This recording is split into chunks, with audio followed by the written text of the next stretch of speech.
자, 250페이지 보죠. 오늘은 진도를 다 못 나가겠다. 그냥 마음 좀 비우자. 진도, 예상 진도가 지금, 있는데, 한번 봅시다. 250페이지 보면, 자, 중개사물의 특징 분석 있습니다. 자, 일단, 특징 분석 뭐라 그러죠? 셀링 포인트라고 그러죠? 자, 셀링 포인트 이거를 특징 분석이라고도 표현을 하고, 또, 이거를 또 뭐라고도 표현한다? 특징 분석. 그 다음에 또 판매 소구점. 이런 식으로 표현하기도 합니다.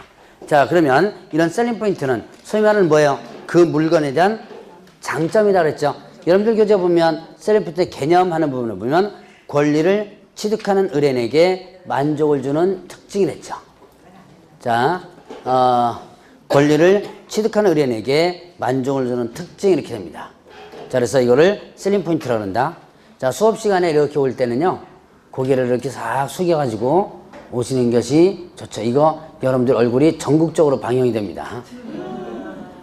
자, 보죠. 이제 그 셀링 포인트의 개념 한번 봤고, 그 다음에 부동산에 있어서 세 가지 측면의 셀링 포인트 있습니다. 자, 법률적 측면과, 그 다음에 또 경제적 측면, 그 다음에 기술적 측면, 이렇게 세 가지로 나타나는데, 자, 법률적 측면의 장점, 뭐가 있겠어요? 소유권의 진정성, 그 다음에 또, 자, 공법상의 이용 제한, 거래 규제가 있어야지만 없어야지만, 공법상 거래 규제가 없어야지만 셀링 포인트. 자, 이거는 셀링 포인트 뭐라 했어요?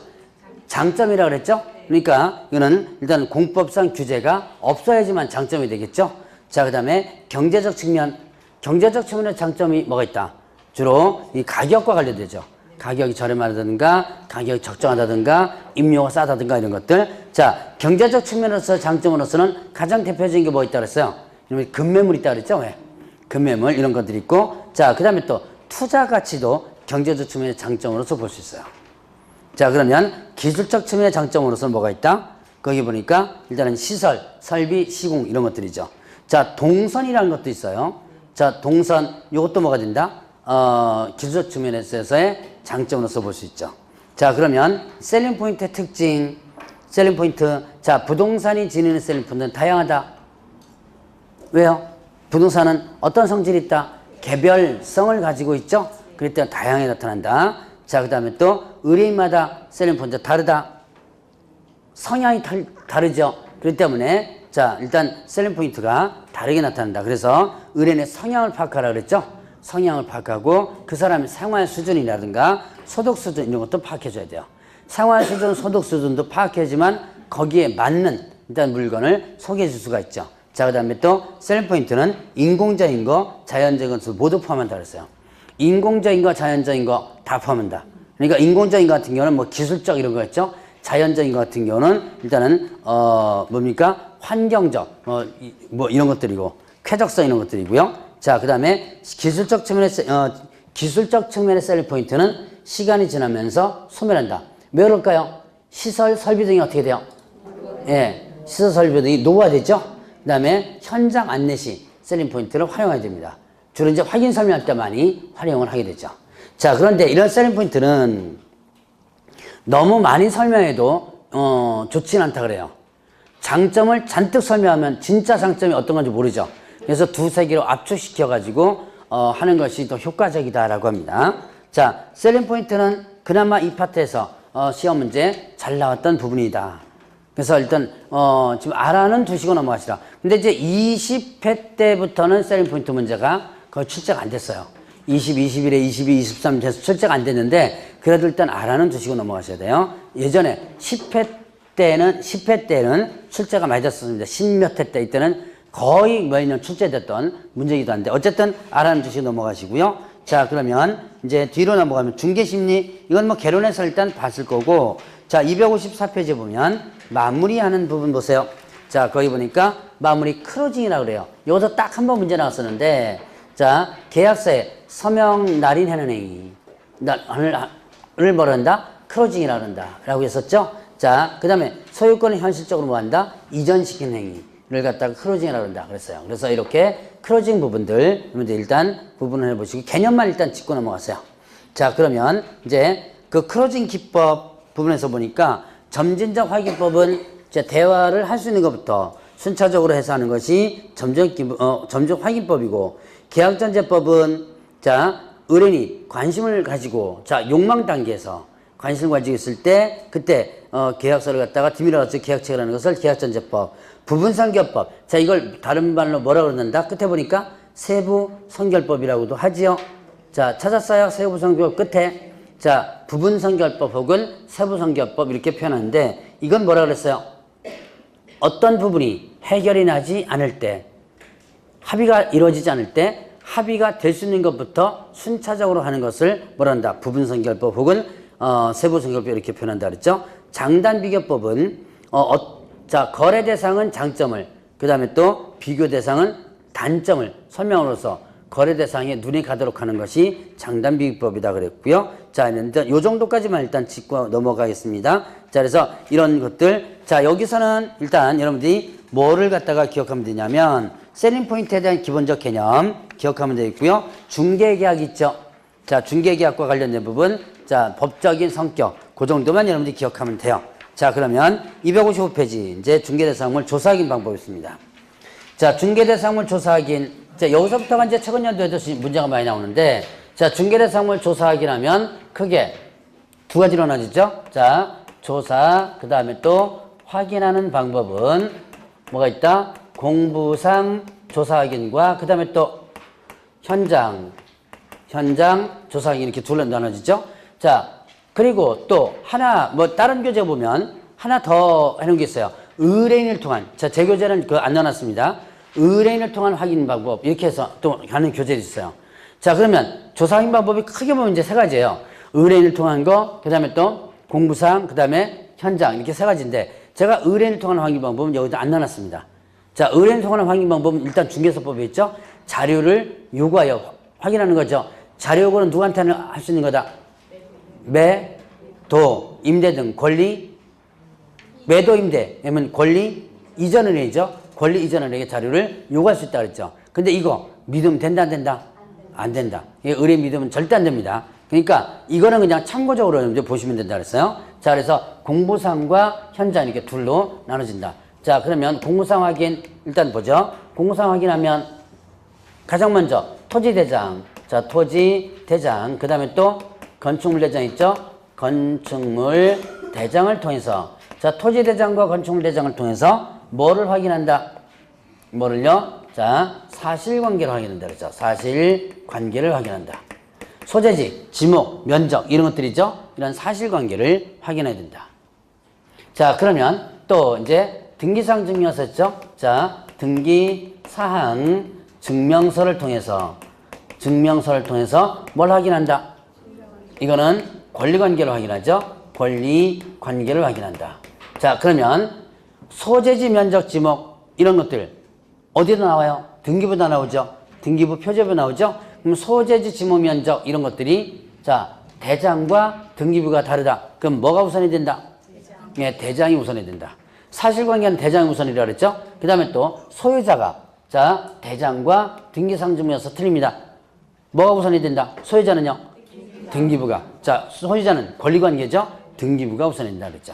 자, 그래서 이렇게 일단은 사실관계는 대장이 우선이고 권리관계는 등기부가 우선이 된다. 기억을 좀 해놓으시고요. 자, 그 다음에 또 이제 지적도와 그 다음에 임야도를 통해서, 자, 지적도 임야도를 통해서 뭘 확인한다? 뭘 확인해요? 자, 일단은 경계를 일단 또 확인하죠. 자, 경계를 확인하고 경계, 그 다음에 또 지형을 확인합니다. 지형이 뭐예요? 땅의 형태. 자, 형태. 자, 이게 뭐냐면, 자, 정사각형을 정방형이라고 그래요. 우리가 이제 형태를 봤을 때 직사각형을 뭐라 한다? 이건 저 정방형, 그 다음에 또 장방형 이렇게 표현합니다. 자, 그 다음에 삼각형도 있겠죠? 부정형도 있겠죠. 이렇게 땅의 모양을 이 도면 갖고 일단 확인하겠죠. 그래서 경계나 지형을 갖다가 확인해야 된다. 자, 그리고 또 이제 토지 이용 계획 항에서 있었죠. 자, 토지 이용 계획 확인서가 있습니다. 자, 토지 이용 계획 확인서. 자, 토지 이용 계획 확인서를 통해서 뭘 확인한다? 공법상에 뭐를요? 제한상을 확인한다. 자, 공법상 제한상을 확인해요. 공법상 제한상, 이용제한 거래규제 있죠? 이걸 갖다가 확인한다. 자, 이렇게 해서 이제 공부를 일단 확인해 보고요. 자, 그 다음에 또 뭐라 확인한다? 이제 현장 확인을 통해서, 자, 현장 확인을 통해서 확인할 게 있죠? 자, 공부상 확인한 것은 뭐 한다? 다시 한번 확인한다. 자, 그래서 공부상 확인한 것을, 자, 공부상 확인한 것을 어떻게 돼요? 재확인한다. 주로 특히 두 가지 반드시 또 확인하는 게 있죠? 지목과 그 다음에 또 뭐다? 건축물의 용도. 확인하라 그랬죠? 자, 지목 뭐가 확인해요? 도면, 자, 뭡니까? 공부, 토지대장, 임야대장 통해서 확인하죠? 토지대장, 임야대장 통해서 지목을 확인합니다. 자, 그리고 나서 현장 확인해 가지고 어떻게 한다? 다시 한번 실제 이용 상태 확인해 봐라. 그 다음에 용도, 건축물의 용도 있죠? 건축물 예정과 확인하죠? 그리고 나서 실제 이용 상태를 일단 확인해 보라 그랬어요. 자, 이렇게 해서 두 가지를 하고, 그 다음에 또 뭐가 있냐면, 자, 미공시 권리관계와 그 다음 미공시 시설물들, 이런 것들을 일단은 합니다. 자, 미공시 권리관계 뭐 있겠어요? 법정 지상권, 그 다음 유치권 뭐 이런 것들, 자, 그 다음에 또 뭐 임차권 이런 것들, 주택임대차, 상가임대차 보법에 의한 임대차 있죠? 이런 것들 다 미공시 권리관계죠. 그 다음에 그 외에도 미공시 시설물들 일단 확인하고, 자, 그 다음에 또 그 입지라든가, 그 다음에 주변 유사부동산 가격, 자, 이런 것들도 다 확인하라 그랬어요. 자, 그래서 이렇게 공부상 확인과 그 다음에 또 현장 확인 두 가지로 갈라진다라고 하는 거 기억을 일단 해 놓으셔야지만 됩니다. 자, 그럼 이제, 요게 이제 개괄적인 내용들이고요. 자, 그러면 이제 뒤에 보니까 강론을 통해서 한번 보면, 자, 258페이지에 보니까 뭐 나오냐면 중개대상물의 기본적 사항 조사 확인이 있었죠? 자, 토지대장, 자, 소재지 지번 뭘 갖고 와야 된다? 다 대장 갖고 확인하죠? 자, 그 다음에 또 지목, 대장 갖고 확인하고, 지적도 임해도 뭡니까? 지목이 있죠? 자, 그러면 면적은 뭘 가지고? 대장 갖고 확인을 하죠. 자, 그러면 기본적으로 면적은 뭘로 해야 된다? 제곱미터로다가 해줘야지만 됩니다. 여기 보니까 제가 여러분들 260페이지에 보니까 평을 뭐 환산하는 거 있는데요. 면적은 기본적으로 뭐 한다? 제곱미터로다가 해줘야지만 돼요. 여러분들 저기 정육점에 가서 돼지고기 한 근 이렇게 요즘 하나요? 돼지고기 한 근? 아직 해요? 한 근, 두 근? 그렇게 표시해놨어요? 그렇게 표시 안 했지. 지금 어떻게 표시하죠? 그램당, 100g당 얼마 이런 식으로 표시하죠? 자, 이거 법에서 못하도록 된 거예요. 근수.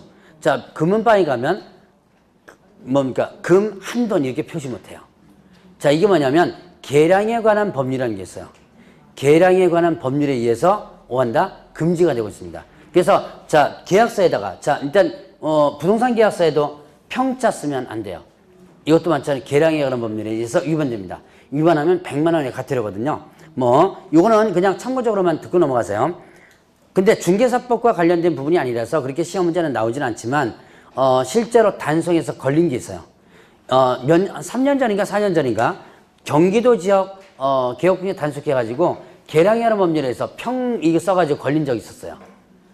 100몇 명이 200명이 걸렸거든요. 그래서 이거 평자 쓰면 안 된다. 근데 평자 많이 쓰죠? 방송에서도 많이 쓰고 있지만요.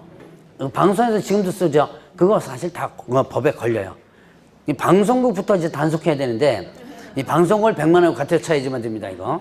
이제 이 평자 쓰면 안 된다. 지금 뭐 써라? 제곱미터를 써야지만 된다. 자, 그러면 이제 나머지 보죠. 건축물 용도, 구조 이런 것들이 있죠. 자, 건축물 대장을 통해서 하면 되겠고요. 자, 경계를 보세요. 261페이지 경계. 경계는 기본적으로 뭘 갖고 확인한다? 기본적으로, 예. 자, 경계는 지적도와 임야도를 통해서, 지적도와 임야도에 그려진 경계가 소유권의 범위를 확정시켜주죠. 그것이 뭐가 된다? 거래 대상이 된다. 예전 시험 문제 재작년 시험 문제 나온 겁니다. 자, 실제 경계와 지적도상의 경계가 다르다. 뭐가 우선이 된다? 실제 경계와 지적도상의 도면상의 경계가 다릅니다. 뭐가 우선이 된다? 도면사의 경계가 우선이죠. 실제 경계와 이건 공식법에서 이런데 배우는 거예요. 자, 실제 경계와 그다음에 도면사의 경계가 다르다. 그러면 뭐가 우선이 된다? 도면사의 경계. 자, 그 지적도상, 임야도상의 그려진 경계대로 거래 대상이 된다 그랬죠? 거래 대상 소유권의 범위가 확정된다 그랬어요. 자, 단 이제 예외적으로 여러분들 교재 보면 판례가 잠깐만 나오는 것 같은데요. 262페이지에 보면 자, 거기도 나오네요. 자, 그 경계 기준 하는 부분이 나오고요. 자, 그다음에 저 공부상 경계 실제 경계 불일치, 지적도를 작성에 있어서 기점을 잘못 선택하는 등 기술적 착오로 말미암아 지적도상의 경계가 진실한 경계선과 다르게 잘못 작성되었던 등의 특별한 사정이 있는 경우에는 이때는 어떻게 한다? 실제 경계에서 한다. 자, 그럼 이걸 뭐 한 거예요? 아까 분명히 제가 뭐라 했어요? 실제 경계와 도면상 경계가 다르다 그러면 뭐가 우선이 된다? 도면상 경계가 우선이다 그랬죠? 다만 측량을 잘못한 거예요. 측량을 잘못해가지고 만약에 실제 경계와 도면상 경계가 달라졌다. 그렇다면 뭐가 우선된다? 예, 예외적으로 실제 경계가 우선이 된다라고 하는 부분이에요. 이건 예외적인 부분입니다. 자, 어쨌든 도면상 경계가 거래 대상이기 때문에 매도인과 매수인이 경계를 잘못 알고 샀어요. 그래도 어떻게 된다? 그래도 여러분들이 거래 대상은 도면상의 경계가 거래 대상이 되는 거죠. 자, 그러면 이제 권리관계에 관한 부분을 분석합니다. 자, 이제 등기사항 증명서 분석하죠. 등기사항 증명서 부분에서 보니까 진정한 소유자 확인. 자, 진정한 소유자 뭐 갖고 확인한다 그랬어요? 예, 등기사항 증명서. 자, 진정한 소유자는 등기사항 증명서를 통해서 확인한다. 다음에 또 하나 주민등록증 있겠죠? 그래서 자, 진정한 소유자 확인을 한다고 보면 진정한 소유자 확인은 소유자는 일단 등기사항 증명서와 등기사항 증명서가 있습니다. 자, 그 다음에 또 이제 주민등록증 등 주민등록증 등에 의해서 이렇게 되죠. 자, 등기사항 증명서와 주민등록증 등에 의해서 진정한 소유자를 확인한다. 자, 그러면 이게 개업공개사가 이걸 가지고 일단 확인했습니다. 확인했어요. 개업공개사 의무를 다한 것이다. 이건 의무를 다한 것은 아니다라고 했었죠. 자, 이게 부족하다면 뭘 확인하라? 등기필증, 소유여부 있었죠? 필증 소유여부 이런 것들을 확인하고 이것들이 부족하다면 국세나 지방세 납부 여부 이런 것들. 자, 누구 명의로 세금을 내는지 이런 것들도 확인해 보라라고 했었죠. 자, 그래서 이렇게 진정한 소유자를 확인을 한다. 자, 그러면 뒤로 넘어가니까 이제 처분 능력 확인한다. 이거는 여러분이 민법에서 배웠던 부분일 겁니다.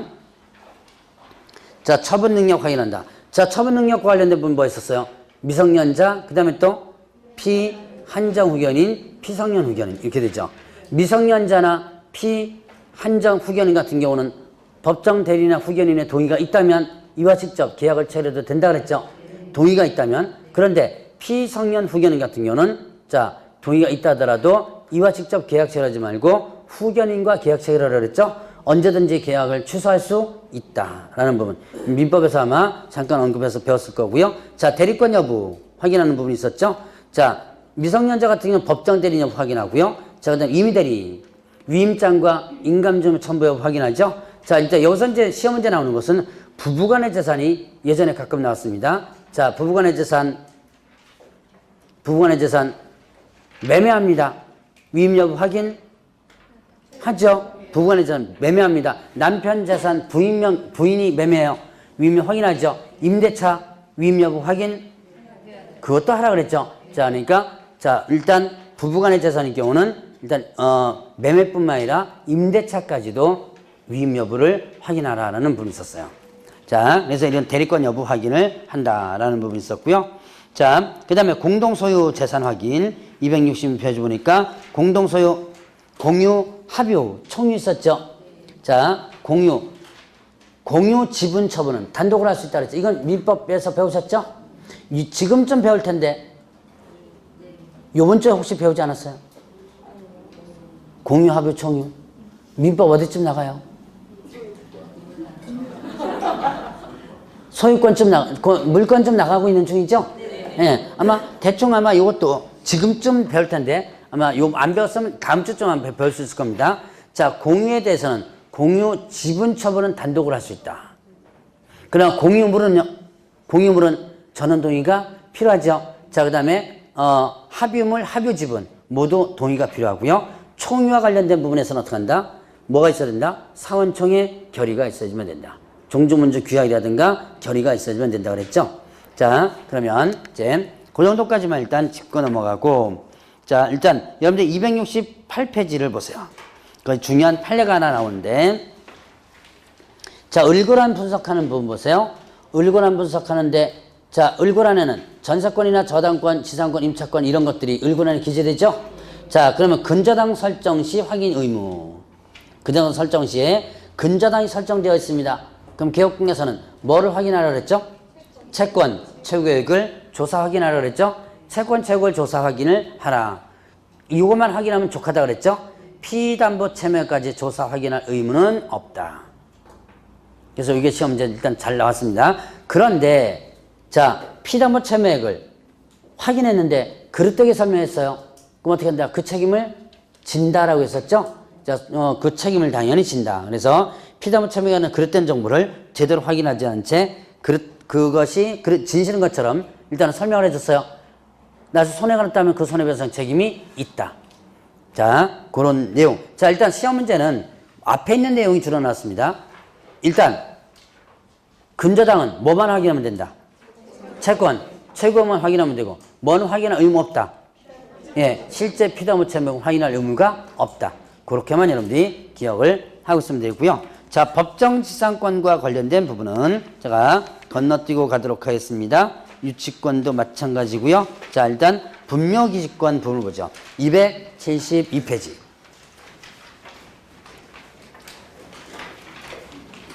자, 분묘기지권 혹시 배웠어요?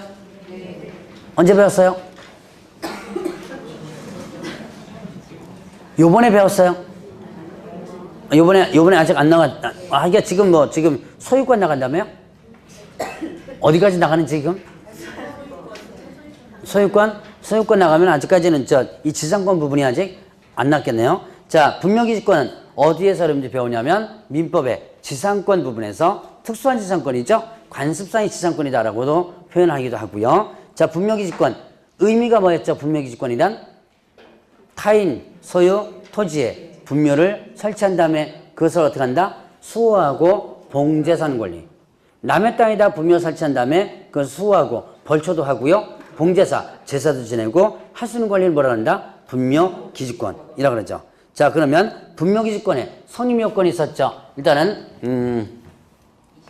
성립 요건을 보면 성립 요건 일단 세 가지였었습니다. 자, 타인 소유 토지에 어떻게 돼요? 허락을 받아가지고 분묘를 설치한다면. 자, 남의 땅에다가 뭐 한 거예요? 허락을 받아서 분묘 설치했다면 일단 분묘기지권 인정이 된다 라고 했었죠. 자, 그 다음에 또 자기 소유 토지에 분묘를 설치합니다. 설치한 다음에 특별한 어떻게 돼요? 약정이 없이 뭐인 거예요? 양도한 거죠. 양도를 했다. 자기 소유 토지에 분묘를 설치한 다음에 특별한 약정 없이 양도했어요. 내 땅에다 분묘 설치했습니다. 땅 팔 때 어떻게 돼요? 이장하였다는 약정을 하지 않고 그냥 팔았습니다. 그럼 매수하는 입장에서도 분묘가 있다는 알면서도 묵시적으로 어떻게 돼요? 인정을 해준 거죠? 그렇기 때문에 이거는 분묘기지권이 인정된다. 그럼 만약에 약정했다면 어떻게 돼요? 이장하였다는 약정을 했다면 분묘기지권 소멸되죠. 이때 자, 분묘기지권은 분묘기지권 권리에 대한 포기 의사를 표시한 것만으로도 인정됩니다. 반드시 분묘에 대해서 파가야지만 되는 것은 아니에요. 점유까지 끝나야지만 되는 게 아니라 의사만 표시하면 분묘기지권은 일단 없어집니다. 자, 그 다음에 또 타인 소유 토지에 허락을 받지 않고 분묘를 설치합니다. 분묘 설치했어요. 이때는 몇 년간? 20년간 뭐 하면요? 평원권의 점유했다면 뭐 한다고 그랬어요? 시효 취득된다 그랬죠? 20년간 평원권에 했다면 시효 취득된다. 이거는요, 요 판례는 장사 등에 관한 법률 시행된 이후에 설치하는 분묘는 적용되지 않는다 그랬죠. 장사 등에 관한 법률에서는 타인 소유 토지에 허락 없이 분묘 설치하면 어떻게 한다? 허락 없이 분묘 설치하면 그 권리를 주장할 수 없다라고 했었죠. 자, 그래서 요거 세 가지가 하나의 성립 요건이에요. 자, 그러면 이제 분묘기지권이 인정되려면 인정 요건이 있어야지만 되죠. 인정 요건 일단은 외형상 객관적으로 인식할 수 있어야지만 된다. 분묘기지권 판례가 제가 순서대로 하는 건 아니니까 교재를 찾으려면 이제 좀 알아서 좀 찾으셔야 되고요. 가능하면 칠판 쳐다보는 게 아마 좋을 겁니다. 아마 교재 찾다 보면 어디가 있는지 모르죠. 자, 일단 인정되는 요건이 있습니다. 인정되는 요건 분묘기지권 인정되면 어떻게 돼요? 외형상 객관적 인식할 수 있어야 된다. 인식할 수 있어야 된다. 뭐가 있어야 돼요? 예, 봉분이 있어야 된다. 자, 봉분이 없는 분묘 평장, 암장은 인정된다, 인정되지 않는다? 인정되지 않는다. 평장이 뭐예요? 평평하게 한 거고, 암장이 뭐예요?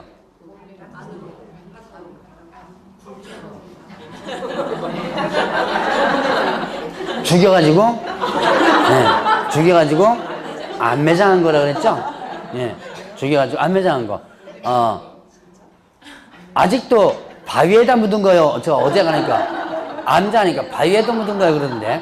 그건 바위에다 묻으면 고인돌이랍니다. 그래서 암장은 뭐다 안 매장한 걸 얘기했죠. 그래서 평장 암장은 인정되지 않는다라고 했습니다. 자, 일단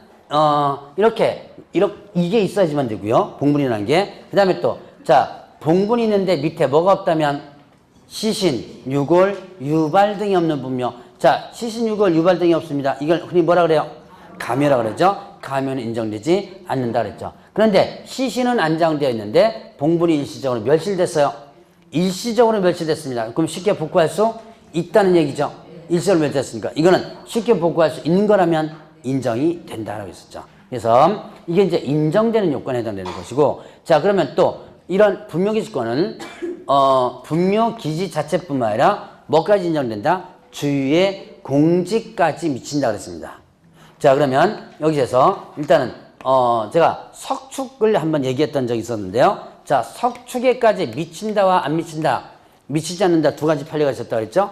자, 일단 이렇게 경사진 데다가 분묘를 설치한다면 석축이 반드시 어떻게 필요하죠.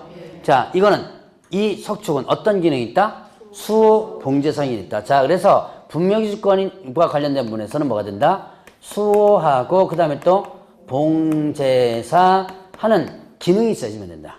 자, 이거는 수호봉제사 기능이 있기 때문에 인정된다. 그런데 석축에까지 인정되지 않는다는 판례 있어요. 굳이 석축을 조성하지 않아도 분묘를 설치할 수 있는데도 석축을 조성한 다음에 분묘 설치했다면 여기까지 인정되지 않는다라는 판례도 있었다 그랬습니다. 자, 그러면 또 이거 저 수호봉제사 기능과 관련 주의공지 부분에서 보면 사성이라는 것도 있었죠. 사성. 자, 판례상에 보면 사성까지 반드시 미치는 것은 아니다. 뭐 이런 내용이 있습니다. 사성에까지 반드시 미치는 것은 아니다. 그럼 사성에까지 반드시 미치는 것은 아니다. 이걸 뒤집어 놓으면 사성에까지 미칠 수도 있고 미치지 않을 수도 있다. 자, 그럼 어떤 기능 있느냐 없느냐에 따라서 수호봉제사의 기능이 있느냐 없느냐에 따라서 미치고 미치지 않는다는 얘기가 여기서 나옵니다. 자, 그래서 그런 내용을 좀 기억해 놓으시고, 그 다음에 또 분묘기지권에 미치는 범위 내에서 새로운 분묘, 쌍분, 단분 설치할 수 없다 그랬죠. 새로운 분묘 설치할 수 없다. 자, 이거 절개해가지고 관 하나를 더 묶거나 옆에다 어떻게 돼요? 봉분 하나를 더 만들거나. 그러니까 분묘기지권은 어떤 권리만이에요? 일단 남의 땅에 분묘 설치한 다음에 어떤 권리만? 수호, 봉제사 기능만 할 뿐이지 새로운 분묘 이렇게 설치할 권능은 없다라는 부분이죠. 자, 그러면 이때 분묘기지권 관련해서 이 분묘기지권의 존속기간이 어떻게 되죠? 판례상 30년, 판례상 존속기간은 없습니다. 예, 그렇죠. 자, 일단은 판례상에 보면 없다. 즉 어떤 때까지 존속한다? 수호 봉제사 할 때까지. 수호 봉제사 기능이 없어지면 그때 존속 언제 없어지고요. 수호 봉제사가 있다면 분묘기지권은 계속 존속돼요. 이건 판례죠. 자, 그럼 이제 이것도 장사 등에 관한 법률 시행 이후에는 설치는 법률 적용 안 돼요. 장사법에서는 30년으로 제한되는 규정이기 때문에. 자, 그러면 또 분묘기지권으로서 지금 타인 소유 토지를 점유하고 있죠? 자, 여기까지는 아마 민법에서 배웠겠네요. 자주점이다, 타주점이다. 소유권 배웠다며. 그럼 점유권 당연히 들어갔을 텐데. 자, 타인 소유 토지를 점유하고 있죠? 자주점이, 타주점이요? 예, 타주점이어야 됩니다. 판례상 보면 소유의 의사가 추정되지 않는다라고 합니다. 그래서 타주점이어야 됩니다. 그런데 이게 자주점인 경우도 있어요. 남의 땅인데도 불구하고. 자, 이렇게 내 땅이라고 땅을 샀습니다. 여기다가 내 땅이다 지금 뭐 한 거예요? 분묘를 설치한 거예요. 그런데 자, 옆집 땅에서 측량을 해봅니다. 옆집에서 측량해보니까 이만큼이 옆집 땅이 된 거예요. 남의 땅이죠. 여러분 시골 땅 사다 보면 이런 경우 종종 생겨요. 자, 도면사의 경계가 거래 대상이 된다 그랬죠? 자, 이제 측량해보니까 이거까지 남의 땅이라서 남의 땅으로 넘어가 버렸습니다. 근데 여기다 뭐 설치했어요, 지금? 분묘 설치했죠. 이거 자주점이다, 타주점이다? 이건 자주점이다. 소유의 의사로 점유하고 있었죠? 이거는 자주점에 해당된다. 자, 그러면 또 이제 종중과 관련된, 총유와 관련된 부분이죠. 여기가 종중임야입니다. 종중임야예요. 자, 근데 종원이 누구예요? 종중에 있는 사람이죠. 그 종중에 있는 일부 사람입니다. 종원이 종중의 허락을 받지 않고 여기다가 분묘를 설치했습니다. 이거 분묘기권 인정된다 안 된다? 허락, 자, 종중의 허락 받지 않고 분묘 설치한 거예요. 인정된다 안 된다? 인정 안 된다. 종중은 뭐죠? 총유죠. 총유에서 재산권을 처분하고자 할 때는 어떻게 돼요? 회의나 의결을 거쳐, 저 사원청이 결의해서 결의를 거쳐야지만 되죠. 이 결의 거친 게 아니죠. 자, 처분 행위를 할 때 결의 거칩니다. 근데 이것도 처분 행위라고 그래요.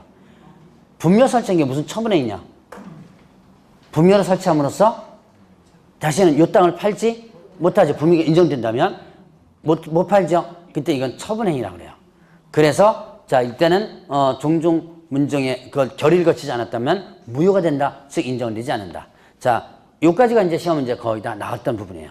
자, 나왔던 거 뭐 거의 다 설명드렸고, 자, 이제 시효 취득할 때 지료 지급할 의무 있다 없다?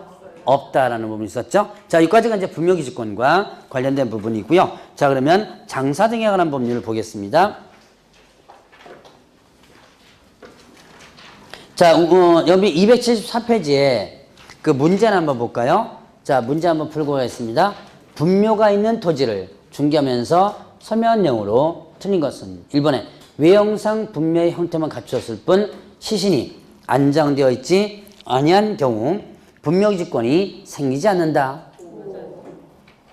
시신이 없다면 예, 가묘. 자, 시신이 없는 분묘 가묘죠? 이건 인정되지 않는다. 그 다음에 2번에 평장 또는 암장되어 객관적으로 분묘의 존재를 인식할 수 있는 외형을 갖추지 않으면 분묘기지권 인정되지 않는다. 예, 그 다음에 분묘기지권의 거는 분묘기지뿐만 아니라 분묘 수호 및 제사에 필요한 주의 공지를 포함한 지역에까지 미친다. 예, 수호 제사 필요한 수호 제사가 그 필요해야지만 되겠죠. 자, 그 다음에 4번에 분묘기지권의 효력이 미치는 지역의 범위 내에서 기존 분묘에 합장하여 단분 형태 분묘를 설치하는 것 허용된다. 쌍분, 단분 설치하지 못한다 그랬죠. 그 다음에 분묘기지권은 당사자 약정 등 특별한 약정이 없으면 권리자가 분묘 수호를 계속하여 분묘가 존속하는 동안마다 존속한다. 존속기간이 없다 그랬죠? 수호봉자산의 기간 동안. 자, 그러면 장사 등에 관한 법률을 보죠. 자, 매장 및 화장이 있습니다. 자, 매장을 한 자는 매장을 합니다. 시신을 매장하면 며칠 이내 신고하라고 했어요? 30일 이내 시장 등 특별자치시장, 특별자치도지사, 시군구청장을 묶어서 뭐라 한다? 시장 등이라고 한다 했죠. 시장 등에게 신고하라고 했어요. 자, 그러면 또 이제 묘지, 자연장지와 관련된 부분을 보죠.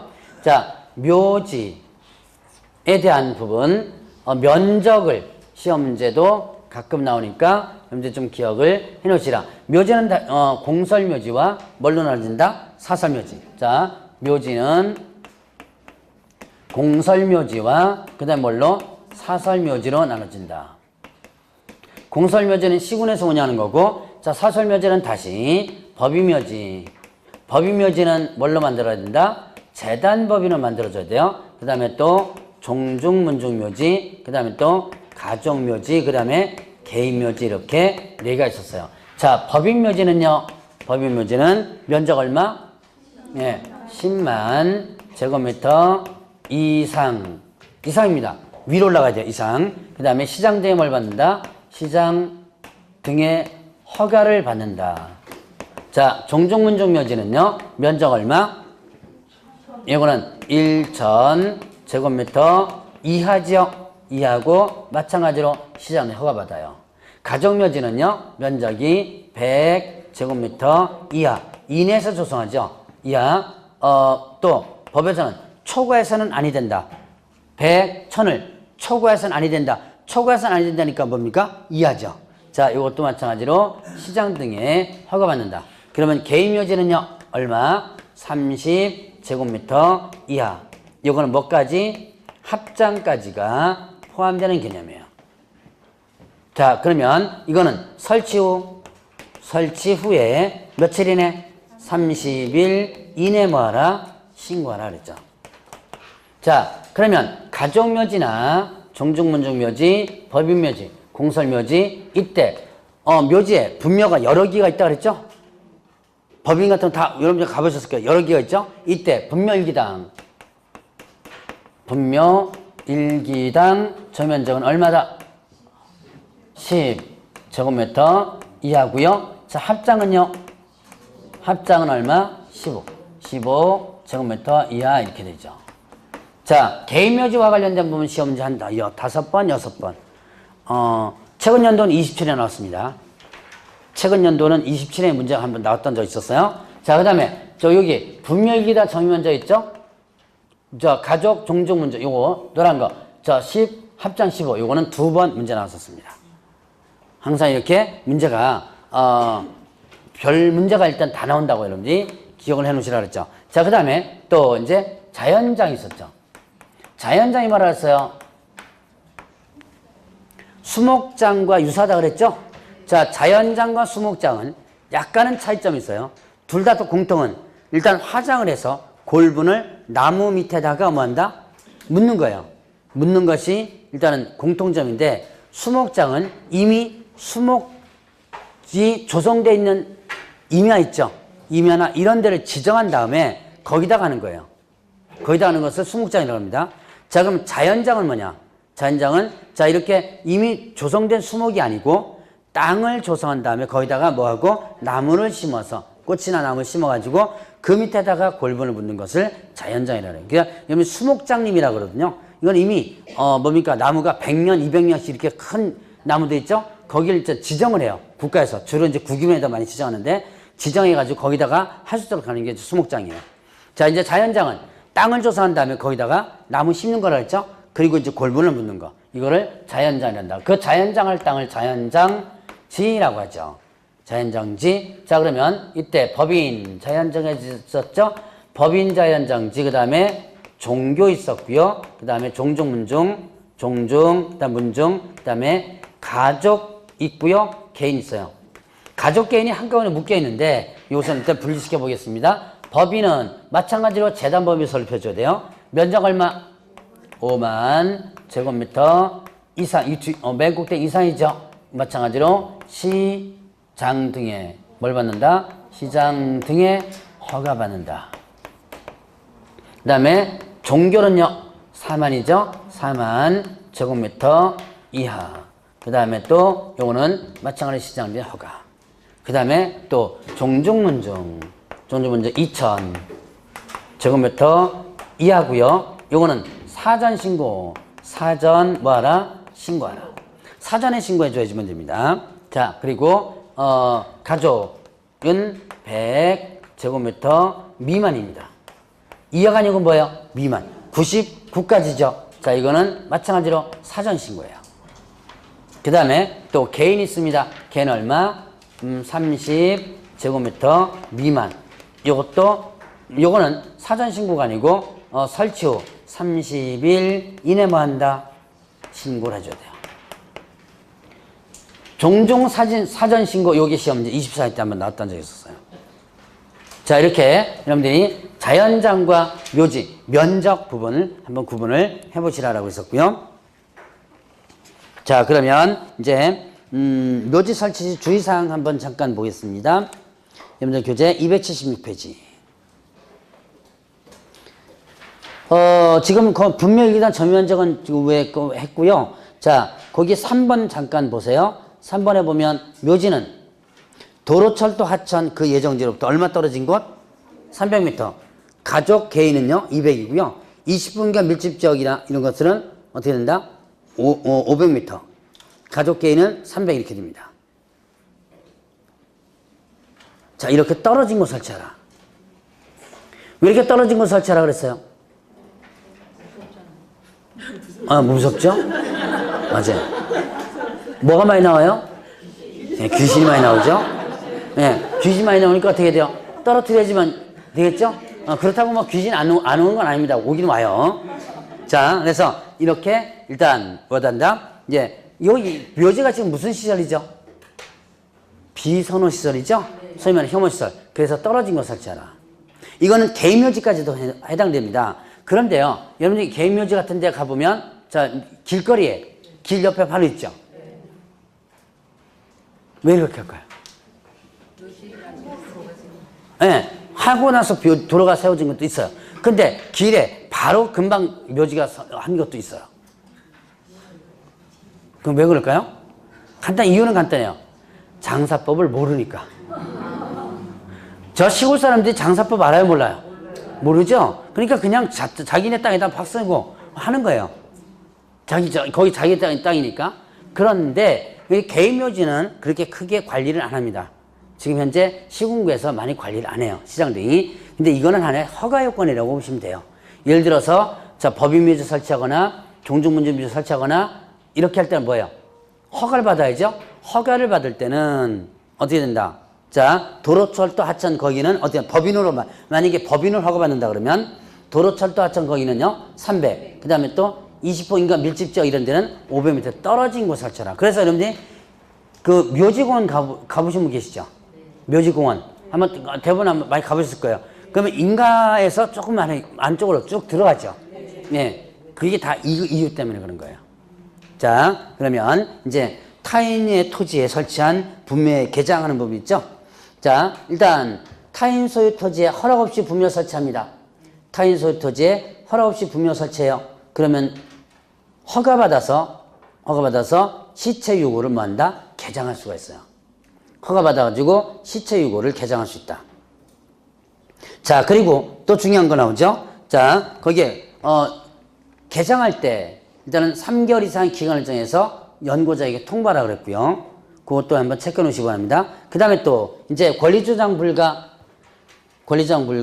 토지 소유자 승낙 없이 묘지 설치하죠. 그러면 어떻게 한다? 그 권리를 주장할 수 없다. 장사 등에 관한 법률에서 나오죠. 타인 소유 토지에 허락 없이 분묘 설치하면 권리 주장할 수 없다. 즉 무슨 권리가 생기지 않는다는 얘기? 분묘 기지권이 생기지 않는 거죠. 이거는 자연장지도 마찬가지예요. 마찬가지로 적용됩니다. 자, 그 다음에 분묘 설치 기간이 있었죠? 설치 기간, 일단 기간 몇 년이에요? 한번 분묘 설치하면 몇 년간? 30년간 설치할 수 있다. 그리고 몇 회 연장 가능? 1회 연장 가능한데 이때 30년씩 연장한다 그랬죠? 자, 그 다음에 그러니까 최장 몇 년간 설치할 수 있어요? 60년간 설치할 수 있다. 그 60년의 기간이 끝나게 된다면 자, 맨 밑에 보세요. 1년 이내 설치된 시설물 철거하고 매장된 유고를 뭐하라? 화장하거나 봉헌하라 그랬죠. 요까지 자 1년 이내 하라라고 했었습니다. 자, 참고적으로 설치 기간을 계산하는데 합장일 경우는 합장한 날을 다시 기준합니다. 그러니까 예를 들어서 30년 일단 묘지 설치해 놓고 20년 지났습니다. 20년 지났는데 거기다가 뭐예요? 합장하죠? 합장하면 다시 기산점이 어떻게 돼요? 첫 스타트가 합장한 날로부터 계산이 되는 거예요. 자, 그러면 묘지의 사전매매 금지. 이건 거래 규제입니다. 공법상 거래 규제라고 볼 수 있는데요. 공설묘지, 사설묘지 등을 설치 관리하는 자는 매장할 자가 사망이 전에 분묘, 매매양도 임대계약 할 수 없다. 그러니까 죽기 전에는 어떻게 돼요? 묘지 미리 살 수 없다 라는 거죠. 묘지를 최대한 어떻게 해요? 묘지를 최대한 억제시키는 거죠. 묘지 발생을. 다만 이제 70세 이상인 자, 여러분들 가족 중에서 70세 이상인 자가 있다면 뭐 할 수 있다? 묘지를 미리 살 수 있다. 미리 사놔도 된다는 얘기예요. 70세 이상인 자. 그 외에도 뭐 질병으로 해서 유월인의 사망 예정자, 얘는 뭐라 그랬어요? 진단서 첨부하라 그랬죠? 예. 6개월 이내 죽을 겁니다라는 진단서 첨부해 줘야 돼요. 자, 안 죽으면 6개월은 안 죽으면, 예, 그거는 제8자입니다. 예, 이거는 일단 진단서만 있으면 돼요. 자, 그 다음에 또 합장, 매장된 배우자 한다. 배우자의 합장. 그러니까 부부가 다 같이 죽은 게 아니라 한 사람은 죽고 한 사람은 살아있죠. 자, 죽으면 나도 같이 묻히겠다라고 했을 때 그때 뭐 한다? 일단은 주변 공지를 더 살 수 있죠. 그래서 이때 사전매매가 가능하고요. 그 다음에 그는 사전매매가 허용되지 않는다. 자, 거래 규제입니다. 자, 그러면 거래증매액은 일단은 넘어가시고, 자, 이제 공법상 제한사항 보죠. 공법상 제한, 이거 뭘 갖고 확인한다 그랬어요? 280번 보니까 토지 이용계획 확인서 있죠? 토지 이용계획 확인서를 통해서 확인한다. 공법상 이용 제한. 그거 보니까 280페이지에 그 토지 이용계획에서 뒤쪽 내용을 한번 보세요. 거기 보니까 이런 내용이 있어요. 자, 281페이지의 내용을 보면 지역, 지구, 구역 등의 명칭을 쓰는 모든 것을 확인해 드리는 것은 아닙니다. 그러니까 토지 이용계획 확인서를 통해서 모든 지역, 구역 이런 것들 확인할 수 없다는 얘기죠. 그 다음에 또 자, 어떤 절차 없이 법령이나 자치법규에 따라서 지역, 지구 등이 지정될 경우에는 이것도 확인할 수 없는 사항이 있더라. 그러니까 이 내용은 뭐냐면 토지 이용계획 확인서를 통해서 모든 지역, 지구라든가 이걸 확인할 수 없다는 얘기죠. 그러면 이게 필요하다면 어떻게 돼요? 이제 나머지 개별법을 또 확인하거나 아니면 부동산 종합정보망 있죠? 그거를 들어가지고 확인하면 되는 거예요.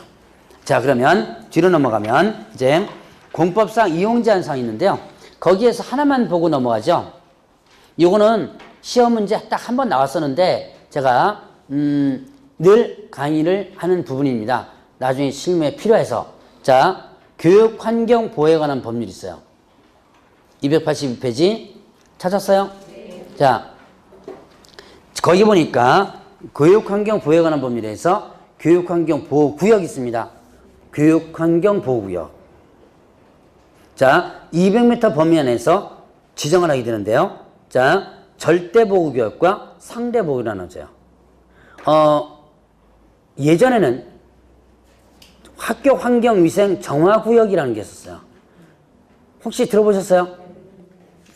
학교 위생 정화. 학교에 부근에 가면 이만한 팻말 하나, 철판으로 된 팻말 하나 붙어 있을 거예요. 거기 보면 이 지역은 학교 환경 위생 정화 구역이므로 이렇게 해가지고 청소년 유해설이 들어가는 것을 뭐 금합니다 해가지고 나옵니다. 자, 그거가 지금 이쪽으로 바뀌었습니다. 교육환경 보호에 관한 법률로 바뀌면서 옛날에 학교 보건법에 있었던 것을 교육환경 보호에 관한 법률로 바뀌면서 정화 구역을 교육환경 보호구역으로 바꿨어요. 몇 미터 범위 내에서 지정한다? 200m 범위 내에서 절대보호구역이 있고요. 상대보호구역인데 절대보호구역은 직선, 학교 출입부터 직선거리를 어떻게 한다? 50m. 그러니까 좌우 앞뒤를 얘기합니다. 좌우, 그 다음 앞뒤, 뒤에 학교 운동장이 있지만, 자, 이렇게, 출입문이 이렇게 있다면, 이렇게와 이렇게요. 여기 몇 미터? 50m를 절대보호로 지정했습니다. 그래서 청소년 유해설이 절대로 못 들어갑니다. 청소년 유해설이 절대로 못 들어간다. 그러니까 여기는 뭐도 못 들어가는 PC방 있죠? 여러분 학교 부근에 가서 PC방 찾아보세요. 거의 없어요. 왜냐하면 여기 해당돼서 그래요. 자, 그 다음에 상대보호구역은 학교 경계선이 뭐예요? 경계선 담장이죠, 담장. 담장으로부터 200m니까 반경이죠. 200m 이내에는 상대 보호구역으로 지정했습니다. 자, 그러면 이제 상대 보호구역은 상대니까 들어갈 수가 있죠. 이게 상대 보호구역에서는 청소년 유해설이 들어갈 수가 있습니다. 있는데 다만 그 밑에 보니까 지역위원회라는 게 있어요. 지역위원회 심의를 거쳐서 여기 지역위원회 지금은 이렇게 지역위원회가 됐지만 옛날에는 정화위원회라고 썼어요. 정화위원회 혹시 참가해 보신 분 계세요? 학교환경위생 정화위원회 안 계신가요? 한 분도? 그럼 여러분들은 학교 회장, 학부모 회장을 하신 분이 한 분도 안 계시네요. 했어요? 정화위원회? 정화위원회가 아니고 저기 뭐야 체육진흥 막 이런 식으로. 예? 네. 이거 정화위원회라고 많이 합니다. 학교환경, 옛날로 해가지고 학교환경위생정화위원회. 그래서 지금은 이제 지역위원회로 명칭이 바뀌었는데요. 누가 이제 참가하냐면 경찰서, 관계자 참가하고, 구청 담당 참가하고, 학부모 참가하고, 그 다음에 또, 학교 관계자 참가하고 해가지고 회의를 합니다. 거기서 심의를 거쳐가지고 일단은 하게 돼요. 그래서 이렇게 상대보호구역에서는 일단 들어갈 수는 있는데 어떤 과정을 거친다? 지역위원회, 지금 여기서는 지역위원회입니다. 지역위원회 심의를 거쳐서 하게 된다. 자, 요거는요, 시험 문제 한 번 나왔었어요. 한 번 나와가지고 빈도수는 이렇게 떨어지는데 왜 제가 이걸 강의하느냐? 중계 주는데 의외로 실수 많이 해요. 이것 때문에. 그래서 예를 들어서 상대 보호구역에다가 노래방이라든가 단란주점 이런 거 막 하는 경우도 있고요. 그게 절대는 학교 앞에다 가니까 대충은 하는데 상대 보호구역이 뭔지 잘 모르는 경우가 많아요.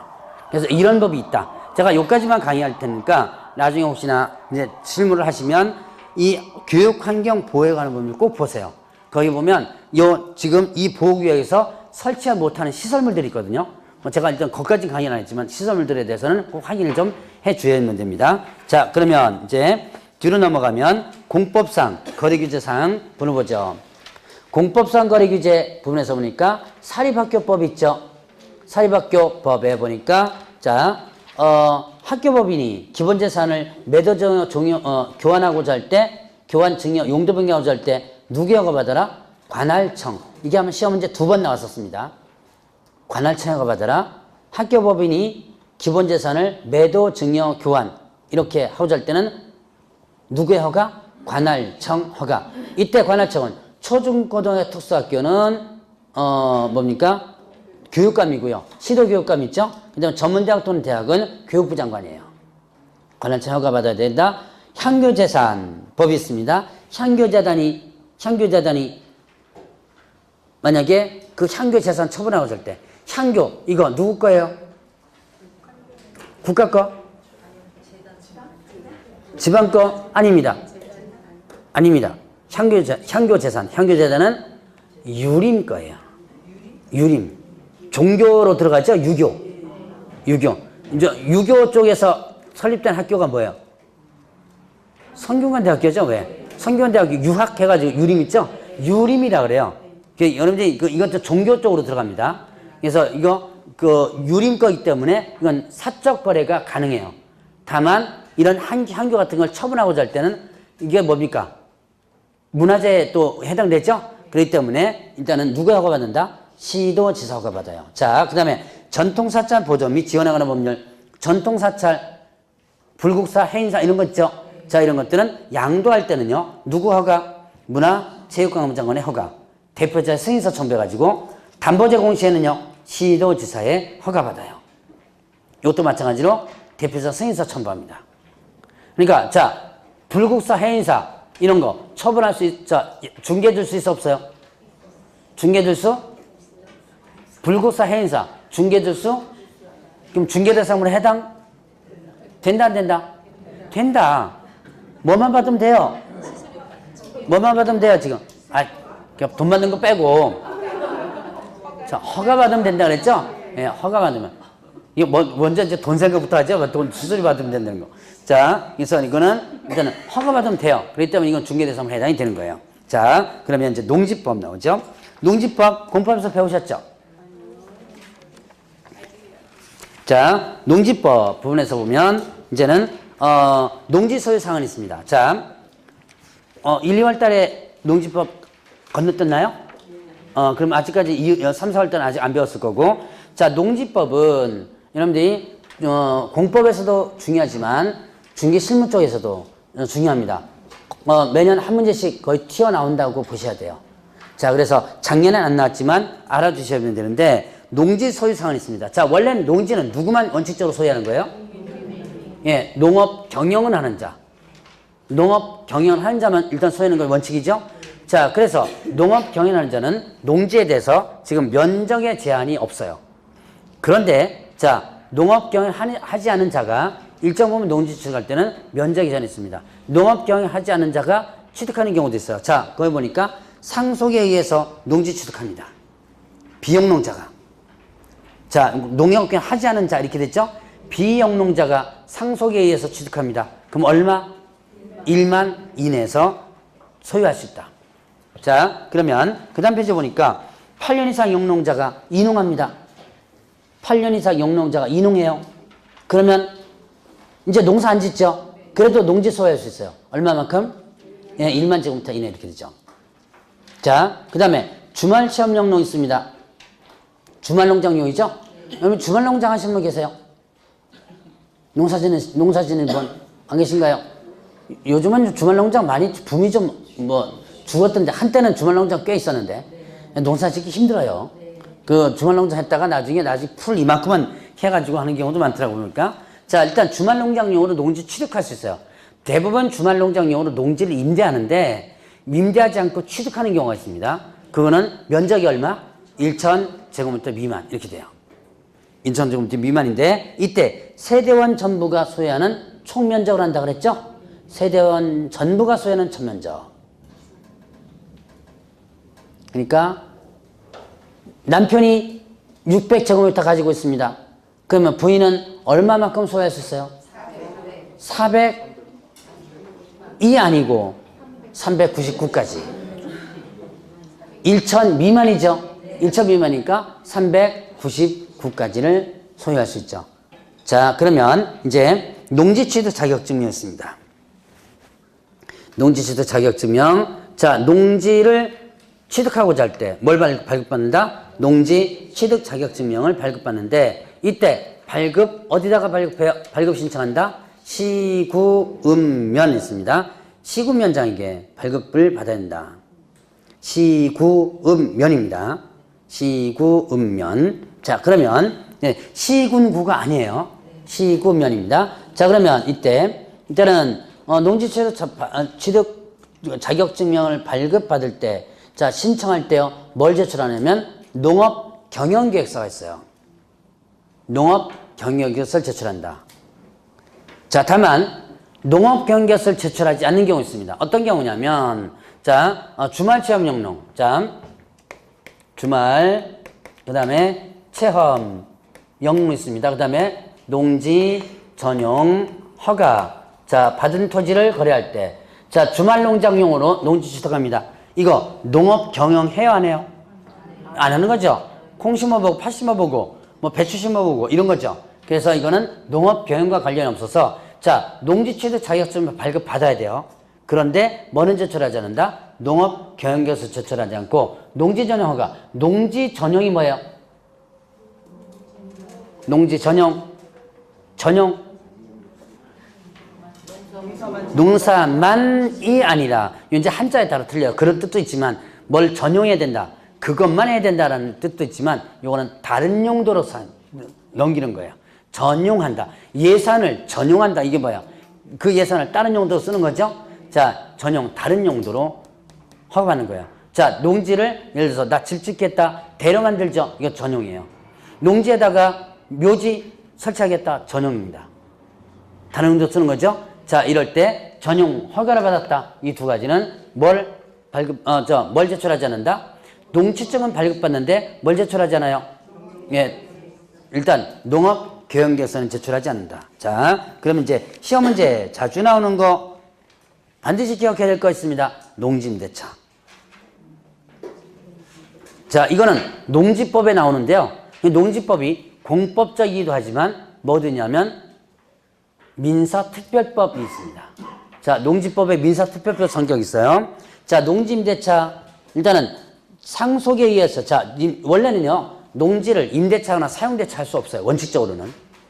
원래는 농사 짓는 사람만이 그 소에는 소를 해대고 직접 져야 되는데 예외적으로 임대차 할 수 있는 경우가 여러 가지 있습니다. 상속기한 취득한 농지라든가 이농하면서 소유하는 농지, 담보농지 취득하는 거라든가 그 다음에 또 농지전이 협의를 완료해서 하는 농지 그 다음에 보세요.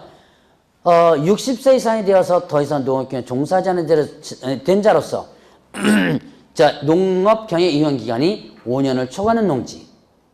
근데 저는 이거 할 때마다 요거 바꿔야 되는데 아직 안 바뀌었더라고요. 60세 이상이 되어서 더 이상 농업 경영 종사하지 않은 자. 시골 가보세요. 60세면 애입니다. 애. 다 보니까 경로당이에요. 가면 60 몇 살짜리는 경로당에 오지도 못해요. 가봤자 애 취급해. 야, 저 커피 타와라 막 그래요. 65살짜리가 커피 타다 주고요. 술 사다 소주병 사다 주고 그래요. 예, 맞아요. 돈도 안 주죠. 맞아. 돈도 안 주죠. 지금 65세부터 돈 주죠, 왜? 예, 그래서 원래 60세 이건 사실 바꿔야 되는데 어쨌든 지금 아직도 농지법 60세다 보니까 자, 그래서 농업경에 종사하지 않게 된 자로서 이용 기간이 5년 초과하는 농지에 대해서 임대차 할 수 있습니다. 그리고요, 임대차 계약은 서면 계약을 원칙으로 합니다. 이때 농업 경영을 하는 자에게 임대하는 경우만을 말합니다. 그리고 자, 임대차 계약은 등기가 없는 경우에도 임차인이 농지 소재주 관할 시구 읍면장 확인받고 그다음 인도받은 경우 다음 날부터 제3자에 대해서 효력이 생긴다. 이게 무슨 뜻이죠? 무슨 얘기예요 이게? 시구 읍면장 확인받고 인도받습니다. 제3자에게 효력이 생긴다. 무슨 내용? 감 잡아보세요. 대항력. 자, 주택임대차보호법상의 주택임대차에서 대항력 뭐죠? 인도와 주민 전입신고죠. 대항력권이에요. 대항력권. 자, 농지임대차도 대항력권이 있습니다. 뭐가 된다면 시구 면장에 확인받습니다. 확인받고 그 다음에 또 뭐한다? 인도와 확인받으면 다음날 0시부터 제3자의 효력이 생겨요. 즉 대항력이 발생되는 거예요. 자, 농지임대차도 대항력 요건이 있다는 거 기억해 놓으시고요. 이때 시구면장은 확인대장 갖추어서 임대차 계약 확인한 후에 대장의 내용을 기록하라고 했어요. 그 다음에 임대차 기간은 몇 년 이상으로 해야 한다? 3년. 정하지 않거나 3년 짧은 경우는 몇 년으로 본다? 3년으로 본다. 자, 그러면 농지임대차에서 보호되는 기간은 몇 년이다? 농지임대차 보호기간은 3년. 주택임대차 보호기간은 2년. 상가임대차 보호기간은 1년이에요? 5년이에요? 1년입니다. 5년은 계약갱신 요구와 관련된 부분이라서 법적으로는 요구를 안 하면 이게 계약 요구권과 관련된 부분 안 나와요. 요구를 해서 재계약됐을 때문입니다. 자, 그래서 자, 보호되는 몇 년이다? 1년. 이렇게 기억하세요. 자, 그러면 임대인은 질병 등으로 자, 불가피한 사유가 있다면 임대 시간 3년 미만으로 정할 수 있다. 여기서 보세요.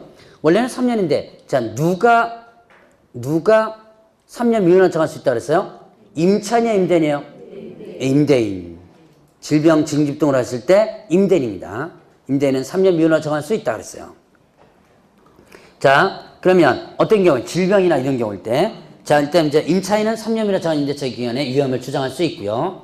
자, 그러면 또 이제 임대차 기간, 그 밑에 보세요. 임대차 기간 임차료 등에 대해서 시장 군수 자치구청장에게 조정 신청할 수 있다. 자, 시장 군수구청장에게 뭐 할 수 있다? 조정을 신청할 수 있다. 자, 시구 면장에게 조정 신청하는 거 아닙니다. 구입니다, 여기는. 자, 여러분들이 그 농지취득 자격증을 발급받는 것은 어디서 발급받죠? 시구 면. 자, 대항력 발생하는 확인받는 거 어디서 확인받아요? 시구 면이죠. 근데 조정 신청은 어디 한다? 구 자치구를 얘기하죠. 자, 그 다음에 또 임대차 기간이 끝나기. 자, 임대인 임대차 기간이 끝나기 3개월 전까지 임차인에게 갱신거절 통지를 하지 않았다 라고 한다면 이때는 종전과 동일하게 임대차한 것으로 본다. 이전의 임대차 계약과 같은 조건으로 다시 임대차 한 것으로 본다. 묵시적 갱신이에요. 자, 묵시적 갱신은 임대차 종료 몇 개월 전까지? 3개월 전까지. 자, 6월에서 1월 사이가 아니에요. 들어는 보셨죠? 6월에서 1월. 어디서 들어봤어요? 주임법, 상임법에서. 6월에서 1월이죠. 근데 여기서는 3개월이에요. 왜 3개월이냐? 거기에 뭐가 있어요? 농작물 있죠. 농작물을 걷어들일 시간을 줘야죠. 자, 6월에서 1월 그러면 1월 1개월 전에 야 이제 농지 그만하라. 농사 그만 지라. 그러면 농작물을 걷어들일 시간이 없어지죠.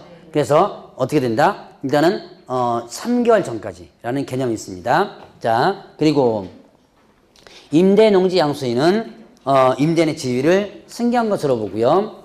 자, 민법에서 배웠던 그 민법 내용들이 다 나오죠. 그 다음에 임차인의 불리한 약정은 뭐다? 무효다. 농지임대차도 그대로 있습니다.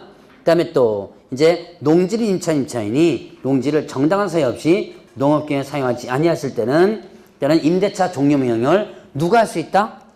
시, 군, 구청장이. 시구위원장이 아닙니다. 누가 한다? 시, 군, 구청장이 한다. 자, 농지임대차 문제가 계속 나오고 있어요. 중개실무에서. 그래서 농지임대차 문제는 여러분들 좀 기억을 해놓으시고. 자, 오늘은 여기까지 해야 되겠네요. 자, 그럼 289페이지에 확인 설명 작성법은 다음 주에 하도록 하겠습니다. 자, 좀 이따 뵙도록 하겠습니다.